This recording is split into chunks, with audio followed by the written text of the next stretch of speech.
நம்ம கிச்சனில் இன்றைக்கி ஒரு சூப்பரான ஒரு சைட் டிஷ் ரெசிபி தான் பண்ண போகிறோம். இது வந்து கேரளாவில் வந்து ரொம்ப ஃபேமஸான ஒரு ரெசிபி.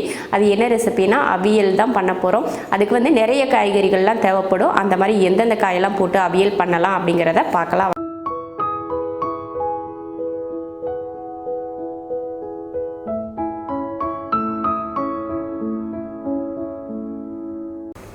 அவியல் பண்ணுறதுக்கு ஒரு கடாய் வச்சுருக்கேன். அதில் தேங்காய் எண்ணெய் ஊற்றிக்கலாம். முருங்கைக்காய், வெண்பூசணி, அப்புறம் பீன்ஸ், உருளைக்கிழங்கு, சேனக்கிழங்கு இல்லைன்னா கருணக்கிழங்கு, உங்கள் ஊரில் நீங்கள் எப்படி சொல்வீங்களோ அது. அப்புறம் கேரட் வந்து எல்லா காயிலையுமே கொஞ்சம் கொஞ்சம் எடுத்துக்கோங்க. அப்புறம் கொத்தவரங்காய், அவரைக்காய், பச்சை மிளகாய், வெங்காயம், அப்புறம் வாழைக்காய், அப்புறம் கத்தரிக்காய், மாங்காய், தேவையான உப்பு, மஞ்சத்தூள், அப்புறம் கருவேப்பிலை. இப்போ இதெல்லாம் கலந்துக்கலாம். கலந்துட்டு தண்ணி ஊற்றிக்கலாம் காய் வேகிறதுக்கு. இந்த டம்ளரில் 1/2 டம்ளர் தண்ணி ஊற்றியிருக்கேன். அவ்வளோதான். இப்போ மூடி வச்சிடலாம்.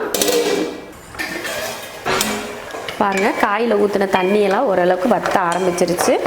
காயை போட்டாலும் அப்படியே விட்டுறக்கூடாது. அப்பப்போ எடுத்து இந்த மாதிரி கிளறி விட்டால் தான் எல்லா காயும் ஒரு போல் வேகும். இப்போ மூடி வச்சிடலாம். காய் வேகிறதுக்குள்ளே தேங்காய் அரைச்சிட்டு வந்துடலாம். தேங்காய் துருவல் சேர்த்துக்கலாம். நான் வந்து 1/4 மூடி தேங்காயை துருவி எடுத்திருக்கேன், அதையும் சேர்த்துக்கிறேன். அப்புறம் சின்ன வெங்காயம் ஒரு 4, பூண்டு பல் ஒரு 4, ரெண்டுமே இது ஒரு 4 அது ஒரு 4 சேர்த்துக்கோங்க. 1/4 ஸ்பூன் அளவுக்கு ஜீரகம், கொஞ்சம் மஞ்சத்தூள், கொஞ்சமாக மஞ்சத்தூள் சேர்த்துக்கோங்க. நம்ம முன்னாடியே காய்க்கும் மஞ்சத்தூள் போட்டிருக்கோம், அதனால கொஞ்சமாக சேர்த்துக்கிட்டால் போதும். 1/4 மூடி தேங்காய், ஒரு 4 பல் பூண்டு, அதே போல் சின்ன வெங்காயமும் 4, அப்புறம் ஜீரகம், மஞ்சத்தூள். இப்போ இதை தண்ணி ஊற்றி அரைக்கக்கூடாது, லைட்டாக பல்ஸ் பண்ணி மட்டும் எடுத்துக்கலாம். பாருங்கள், இந்த மாதிரி தான் இருக்கணும் தேங்காய். தண்ணியெல்லாம் ஊற்றி அரைக்கக்கூடாது. இந்த மாதிரி உதிரியாக இருக்கிற மாதிரி அரைச்சி எடுத்துக்கோங்க.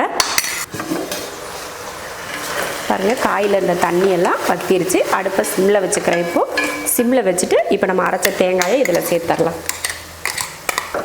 தேங்காய் போட்டுட்டு நல்லா கலந்து விட்டுக்கோங்க. ஒரு 2 நிமிஷத்துக்கு அடுப்பில் இருக்கட்டும். அவ்வளோதான், ரெடி ஆயிடுச்சு. இப்போ இதில் தயிர் சேர்த்துக்கலாம். இந்த கப்பில் 1 கப் தயிர், நம்ம டீ குடிக்கிற டம்ளரில் 1/2 டம்ளர் தயிர் சேர்த்துக்கிறேன். 50 கிராம் தயிர் போட்டு அதையும் கலந்துடலாம். சிம்லேயே வச்சு தான் தயிரையும் போட்டு கலந்து விட்டுருக்கேன். கிளறி விட்டதுக்கப்புறம் அடுப்பை ஆஃப் பண்ணிக்கலாம். அடுப்பை இப்போ ஆஃப் பண்ணிவிட்டேன். அவ்வளோதான், அவியல் ரெடி ஆயிடுச்சு. இதுக்கு மேலே நம்ம தாளிப்பு எதுவுமே ஊற்றுறதுக்கு தேவையில்லை. இது வந்து ஓணம் ஸ்பெஷல் அவியல். நீங்களும் இது போல் அவியல் செஞ்சு பாருங்கள், ரொம்ப ரொம்ப நல்லாயிருக்கும்.